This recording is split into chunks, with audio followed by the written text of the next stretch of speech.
Una caja cerrada. Eso es lo que parece la matemática.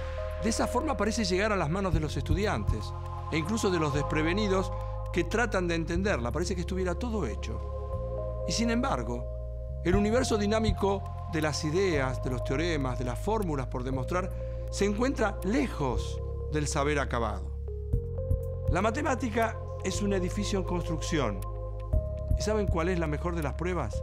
Las conjeturas que desvelan aún a las mentes más creativas hasta el día de hoy.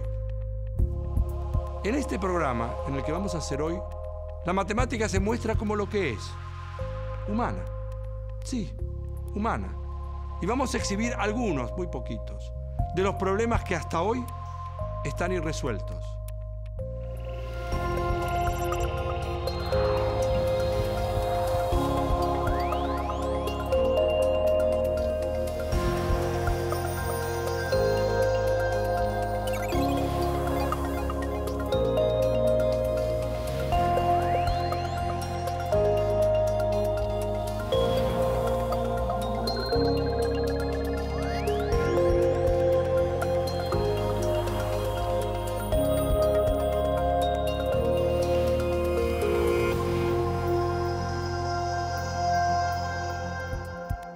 Conjeturas y problemas.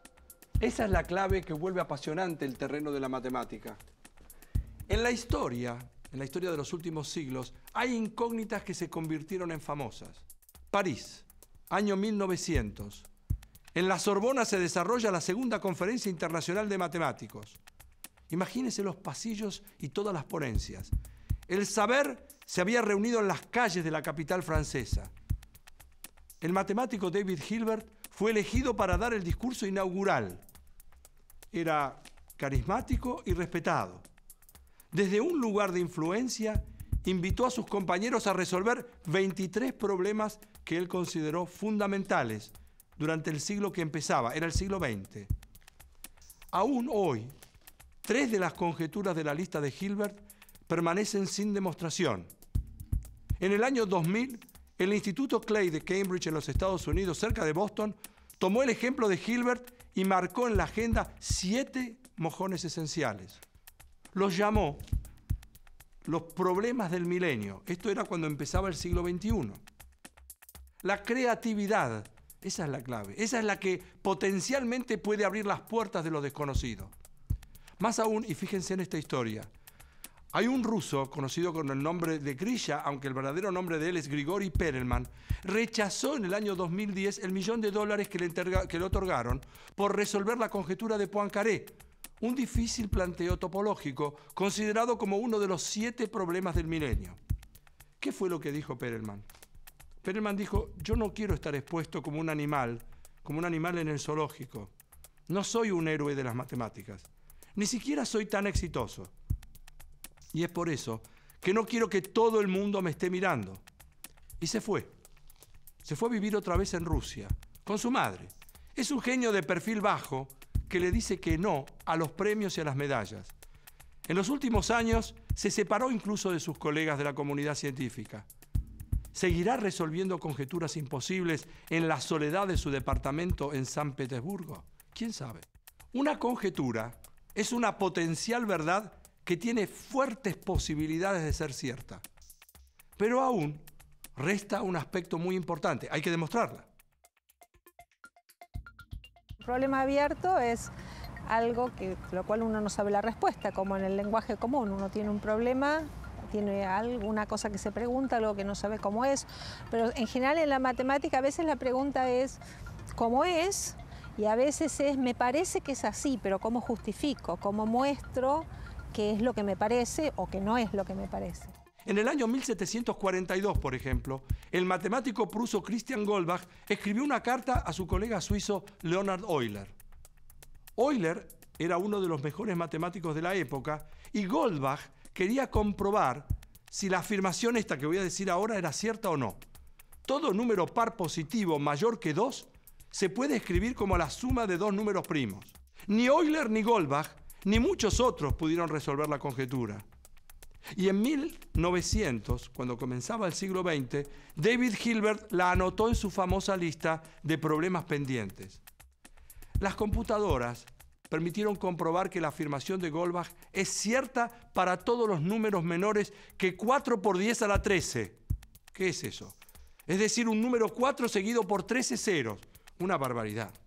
El número es tan grande que si uno quisiera distribuirlo entre los 40 millones de argentinos en forma equitativa, a cada uno de nosotros nos tocaría 1 millón de números para probar que es cierto. Pero con todo, a la matemática eso no le alcanza. No alcanza que haya un número 4 seguido por 13 ceros. Hay que encontrar una manera de probarlo para todos los números. A manera de estrategia publicitaria de un libro en donde se hablaba de la conjetura, los editores de Faber, en realidad de Faber and Faber, pero digamos Faber a Faber del Reino Unido y Bloomsbury de Estados Unidos, prometieron en el año 2000 que pagarían $1 millón a quien diera con la respuesta antes del año 2002. Como se sabe ahora, el premio quedó vacante. Goldbach y sus sumas de primos continúan en el inventario de las conjeturas. Ahora, le propongo encontrar a los más especiales en este universo de los números peculiares. Y claro, ¿hay números más cautivantes todavía?, se va a preguntar usted. Y sí, son los primos gemelos. Son dos que se encuentran juntos en la serie. Y me imagino su cara de sorpresa. ¿Cómo? ¿Cómo va a haber dos números primos seguidos? Dos números consecutivos, uno de ellos tiene que ser par. Entonces no puede ser primo, con una excepción. Está el 2 y el 3. El 2 es par y el 3 es impar, pero el 2 es primo y es el único de todos los primos que hay que sea par. En realidad, lo que quiero hablar es de los números primos gemelos. Pero aquí viene el detalle. Los números primos gemelos son los únicos que incluyen a un único par entre ambos. Lo que no se sabe, ¿hay infinitos? ¿Son infinitos? Es una incógnita más de todas las que se guardan. Es otra de las conjeturas pendientes de la lista de Hilbert.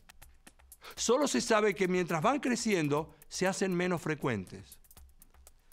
A fuerza de estudio y de pasión, se han desentrañado algunas constantes en estos números que parecen indomables. Los números primos gemelos más grandes que se conocen hasta el día de hoy tienen, escuchen, 58.711 dígitos. Se necesita una longitud de 3 cuadras si uno los quisiera escribir todos. Los primos son así, fascinantes en sus misterios. Es por eso que le propongo una prueba, no se asuste. En este caso es sin números. Diríjase a la facultad donde haya un departamento de matemática más cercano a su domicilio. Detenga a la primera persona que aparezca y pregúntele: ¿cuál es la hipótesis matemática más importante que falta resolver? Y yo seguro que adivino la respuesta. La respuesta que le tienen que dar es la hipótesis de Riemann. La hipótesis de Riemann está íntimamente relacionada con el lugar que ocupan los números primos en la serie de números naturales o en la sucesión de números naturales. Hay muchos desarrollos matemáticos que comienzan con la frase: si se comprobara la hipótesis de Riemann, tal y cual cosa. Cuentan, por supuesto yo no lo sé, que alguna vez le preguntaron a Hilbert: ¿y si le toca dormir durante 500 años y después le permiten despertarse, usted qué haría? Y Hilbert no lo dudó. Lo primero que diría es: averiguaría si fue probada la hipótesis de Riemann. Eso es lo que dicen que contestó. Es el número 8 en su lista de problemas del año 1900 y es el único que retomó la Fundación Clay en el año 2000. La hipótesis de Riemann está valuada hoy en $1 millón, pero eso es irrelevante. Quien la resuelva será famoso por el resto de sus días y por el resto de la humanidad. No es la única. Recuerde que son 7 los problemas que hay que resolver de acuerdo con la Fundación Clay. Si los números primos lo asustan, puede probar suerte con el problema del viajante de comercio. Mire, supóngase que usted cambia de rubro y comienza a trabajar como viajante. Hay que empezar por conocer las claves para que el negocio le sea rentable. Sus primeros viajes son entre 2 ciudades nada más. Obviamente hay solamente 2 posibilidades. O empieza por A y se va hasta B, o empieza por B y se va hasta A. No hay muchas alternativas. Hasta acá está todo bien. Pero como usted hace muy bien su trabajo, su cartera de clientes comienza a agrandarse. Hay que empezar a pensar entonces en estrategias. Porque usted tiene que armar recorridos en donde usted visite cada destino solamente una vez. Y tiene que retornar, al finalizar ese recorrido, al punto de partida. Esto es fácil de resolver, sobre todo si uno tiene 3 ciudades. Porque entonces, ¿qué pasa? Hay 6 posibilidades diferentes. Usted lo que hace es evaluar el costo de cada posible ruta y elige tomar la que le resulte más económica. A los pocos días, usted llega a la conclusión de que ha hecho muy bien en cambiar de trabajo. Le va bien. Ya tiene 4 destinos en su lista. Y para 4 destinos hay 24 recorridos posibles. Una vez más, usted se ocupa en elegir la que le genera un costo menor entre las 24 que hay y que le permite pasar por cada ciudad una sola vez y retornar al punto de partida. Pero en pocas horas, usted consigue un destino más. Ahora tiene 5 ciudades a recorrer. Y otra vez, usted quiere calcular todas las combinaciones posibles en las mismas condiciones de antes. El problema es que ahora hay 120 itinerarios posibles. Usted elige entonces la más barata de todos, pero ya tiene que hacer evaluaciones de 120 posibles recorridos. Ahora, suponga que usted tiene que visitar 10 ciudades. ¿Sabe cuántas posibilidades tendría que analizar? ¿Habrá llegado el momento de contratar a un matemático? ¿Y qué va a pasar si usted tiene que cubrir 23 capitales provinciales? Por ejemplo, las 23 capitales de la Argentina. Sí, mire, le sugiero que definitivamente contrate un matemático, porque hay más de 25.000 trillones de posibilidades, de posibles rutas que usted va a tener que analizar y va a tener que agregar el estudio de los costos de hacer cada traslado, hacer las cuentas de lo que le insumiría cada ruta posible y elegir la más económica. ¿Qué elegir? ¿Auto? ¿Colectivo? ¿Tren? Es que el problema del viajante de comercio todavía no tiene solución. De todos modos, como casi siempre sucede, al tratar de resolver un problema aparecen ideas que sirven para otras situaciones que no estaban en los cálculos iniciales. Uno siempre espera que las cosas que uno hace sirvan para algo, entre comillas, ¿no? Que tengan alguna utilidad práctica.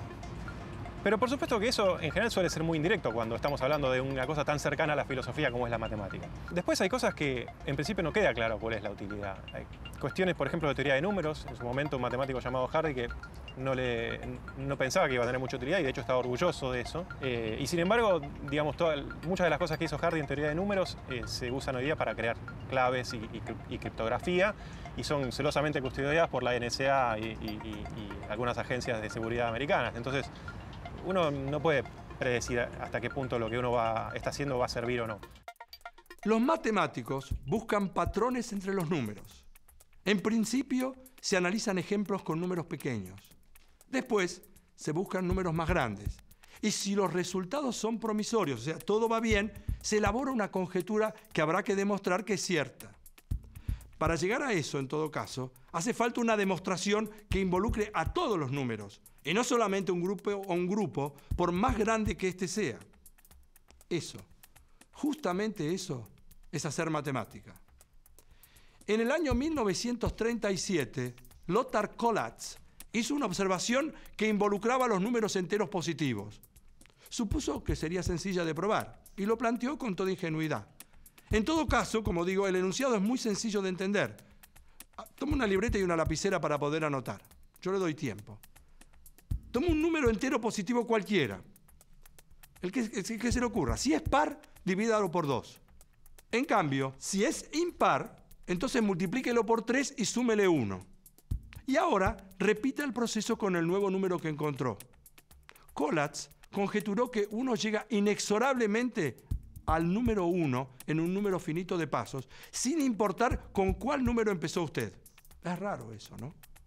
¿Se anima a probar? Si comienza, por ejemplo, con el número 13, que es un número impar, al multiplicarlo por 3 y sumarle 1, 13 por 3 es 39, más 1 llega al 40. El 40 es par, entonces hay que dividirlo por 2. Para generar el nuevo número hay que dividir 40 por 2 y llega al 20. Como 20 también es par, hay que volver a dividirlo por 2 y ahora llegamos al 10. Pero después, como 10 es par, hay que dividirlo por 2 y se llega al 5. Pero como el 5 es impar, hay que multiplicarlo por 3 y sumarle 1. 5 por 3 es 15, más 1, 16. Y en cuanto llega al 16, fíjese lo que pasa. Y de aquí en más, uno sigue como un tobogán. 16 dividido 2 da 8, después da 4, después da 2, y después finalmente llega al número 1. Ahora fíjese usted en una particularidad. Suponga para empezar, que le quiere ganar a la conjetura. Y se propone, ahora que arribó al número 1, seguir la cuenta. El 1 es impar. Si lo multiplica por 3 y le suma 1, llega nuevamente al 4.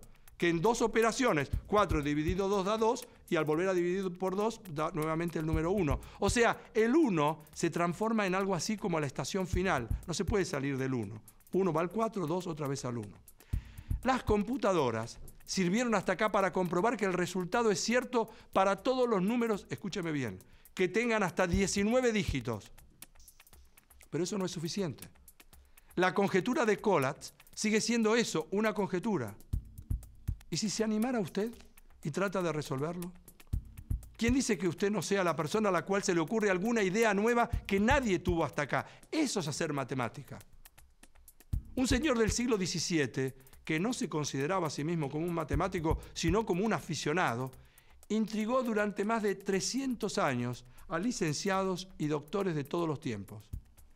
¿Quiere escuchar una película de suspenso? Pierre de Fermat era un jurista, era un abogado francés de la ciudad de Toulouse. El hombre tenía un hobby, quería resolver problemas matemáticos, y vaya si lo logró. Como no se consideraba un catedrático él, se eximía de la obligación de tener que demostrar lo que afirmaba. Simplemente lo decía y después vería si alguien lo podía demostrar, él mismo también. Pero hoy, después de todos sus aportes, todos con mayúscula, se lo considera el padre de la teoría moderna de los números. En el año 1640, y esto es loco, redactó una afirmación que provocó a más de 3 siglos de matemáticos. Cuando uno lo enuncia no parece tan interesante, sobre todo ni tan difícil, es fácil de entender, pero lo más interesante es todo el mundo que se desarrolla para comprender eso y que sirve luego para entender y demostrar y comprender muchas otras herramientas. Acá tiene la fórmula que desveló a tantos matemáticos. Si n es un número entero mayor que 2, entonces Fermat afirmó que no existen números enteros a, b y c tales que se cumpla la igualdad que a a la n más b a la n sea igual a c a la n. Eso sí, hay que excluir las llamadas soluciones triviales que involucran los números 0 y 1. Debajo de este postulado, Fermat agregó: no escribo la demostración porque el margen es muy chico, no tengo lugar. ¿Habrá conocido realmente el francés cuál era la respuesta? Durante más de 350 años, matemáticos de todo el mundo pugnaron, sin éxito, claro, por demostrar que era cierto. Otros, más descreídos, buscaron lo que los matemáticos llamamos un contraejemplo, tratando de probar que Fermat estaba equivocado, que no era cierto lo que dijo. Lo que quedó claro es que esa búsqueda sirvió para elaborar múltiples teorías de enorme utilidad en el camino. En la década del 60, un maestro de escuela primaria en Cambridge les contó a sus alumnos el famoso problema que inquietaba a la comunidad científica. Ese día, uno de sus alumnos decidió que iba a ser matemático y fantaseó con la idea de probar la hipótesis de Fermat. Se llamaba Andrew Wiles. Cuando ya era un matemático profesional, trabajó en soledad durante 7 años. Lo hizo en el altillo de su casa. La única persona que sabía lo que estaba haciendo era su mujer. A tal punto era que él iba durante todos los días a la facultad y trabajaba con su trabajo normal. Y a la noche trabajaba en el problema de Fermat. Hasta que en un momento determinado se dio cuenta que lo había resuelto. Y fue y lo contó. Pero no en Cambridge, lo hizo en Princeton, en los Estados Unidos. Allí fue donde anunció delante de sus colegas que había resuelto el problema. Le llevó 3 conferencias. En un momento determinado, apoyó la tiza en el pizarrón cuando terminó la tercera y dijo: creo que se terminó la intriga. Ahora no se trata más de la conjetura de Fermat, se llama del teorema de Fermat. Pero los finales felices se hacen esperar, como en toda buena película de suspenso. Algunos matemáticos le habían encontrado un error, pero no le querían decir a Wiles porque no sabían si el que se había equivocado era él o ellos. Hasta que Nick Katz, un colega de Princeton, fue el que se lo comunicó a Wiles. Wiles, ¿qué hizo? Volvió a recluirse y después de un año logró superar el último escollo. La mujer le había dicho: ¿no me lo regalás para mi cumpleaños? Sin embargo, no fue para el cumpleaños, pero en un año lo pudo resolver. Y la conjetura de Fermat pasó a ser ahora el teorema de Fermat. Y Andrew Wiles entró por la puerta grande en la historia de la matemática. Desde el 24 de octubre del año 1994 se puede decir que Andrew Wiles, cerró uno de los problemas abiertos más famosos de la historia. Es en honor al jurista Fermat, al abogado Fermat, y ahora se puede decir en serio, cosa juzgada. Pasa muchas veces que problemas matemáticos que pareciera que tienen solamente un interés para los matemáticos, que son más un juego matemático, en realidad tienen muchísimas consecuencias para el mundo real. Como, por ejemplo, el caso del pequeño teorema de Fermat para lo que es la criptografía. O sea, el pequeño teorema de Fermat, cuando la gente lo vio por primera vez, parecía una cosa que solamente le podía importar a los matemáticos, que no podía tener ningún interés fuera del mundo de los matemáticos. Sin embargo, hoy en día todos dependemos de lo que se puede hacer con eso.